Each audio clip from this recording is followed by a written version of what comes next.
JF-17 പോലുള്ള Chinese നിർമ്മിത യുദ്ധവിമാനങ്ങളെ Rafale കൊലയാളികൾ എന്ന് വിളിച്ച ഒരു നാവികൻ.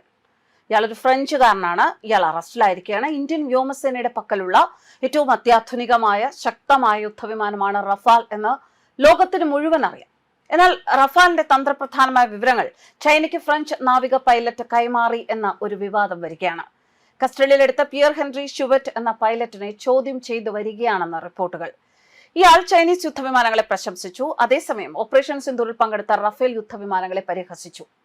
ഫ്രഞ്ച് നാവിക പൈലറ്റ് ഇപ്പോൾ കസ്റ്റഡിയിലാണ്. ചൈനീസ് ഏജന്റുമാർക്ക് തന്ത്രപ്രധാനമായ സൈനിക വിവരങ്ങൾ കൈമാറി എന്ന സംശയത്തിലാണ് പൈലറ്റ് പിയറി ഹെൻറി ഷൂട്ടിനെ കസ്റ്റഡിയിലെടുത്ത് ഫ്രാൻസിൽ ചോദ്യം ചെയ്യുന്നത്. ഓപ്പറേഷൻ സിന്ദൂറിൽ പങ്കെടുത്ത ഇന്ത്യൻ വ്യോമസേനയുടെ റഫേൽ യുദ്ധവിമാനങ്ങളുടെ പ്രകടനത്തെ ചോദ്യം ചെയ്താണ് ആദ്യം പിയറി ഹെൻറി രംഗത്തെത്തിയത്. J-10C, JF-17 പോലുള്ള ചൈനീസ് നിർമ്മിത യുദ്ധവിമാനങ്ങളെ റാഫേൽ കൊലയാളികൾ എന്ന് മുദ്രകുത്തി ഇയാൾ പ്രശംസിക്കുകയും ചെയ്തു. ഫ്രഞ്ച് കമ്പനിയായ ഡസോൾട്ട് ഏവിയേഷനാണ് റഫേൽ നിർമ്മിക്കുന്നത്. ഓപ്പറേഷൻ സിന്ദൂർ സമയത്ത് പാകിസ്ഥാന് തിരിച്ചടി നൽകാൻ ഇന്ത്യൻ വ്യോമസേന റഫേൽ ജെറ്റുകൾ വിന്യസിച്ചിരുന്നു. ചൈനയ്ക്ക് രഹസ്യ വിവരങ്ങൾ ശേഖരിച്ച് പിയറി ഹെൻറി കൈമാറിയതായി സംശയിക്കുന്നു. ഇതിന്റെ അടിസ്ഥാനത്തിൽ ഇയാൾക്കെതിരെ കുറ്റം ചുമത്തിയിട്ടുണ്ട്. കസ്റ്റഡിയിലെടുത്ത ശേഷം വിട്ടയച്ചു എങ്കിലും അദ്ദേഹത്തിനെതിരെ അന്വേഷണം തുടരുകയാണ്.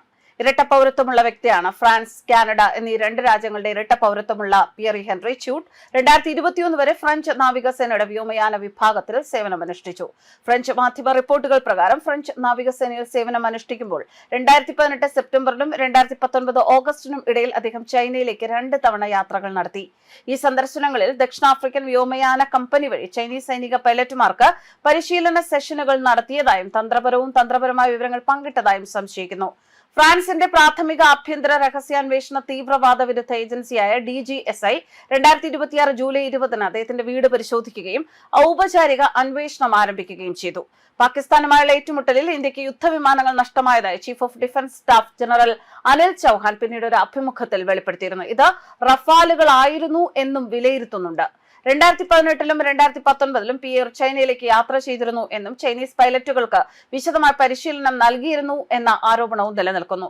റഫാലിന്റെ പ്രവർത്തന രീതിയെക്കുറിച്ചും കുറവുകളെക്കുറിച്ചും പിയർ ചൈനയ്ക്ക് ഈ സമയത്ത് വിവരങ്ങൾ ചോർത്തി നൽകി എന്നാണ് നിഗമനം. ഇന്ത്യ ഇനിയും 140 റഫാലുകൾ ഫ്രാൻസിൽ നിന്ന് വാങ്ങാനിരിക്കെയാണ് പുതിയ വിവാദം ഉയരുന്നത്. ഇതോടെ ഇന്ത്യക്ക് ചൈനയിൽ നിന്നും പ്രതിരോധിക്കാനുള്ള പ്രധാന വിമാനത്തെക്കുറിച്ച് ചൈനയ്ക്ക് വിശദമായ വിവരങ്ങൾ അറിഞ്ഞേക്കാം എന്നും നിഗമനമുണ്ട്. ന്യൂസ് ഡെസ്ക് കർമ്മ ന്യൂസ്.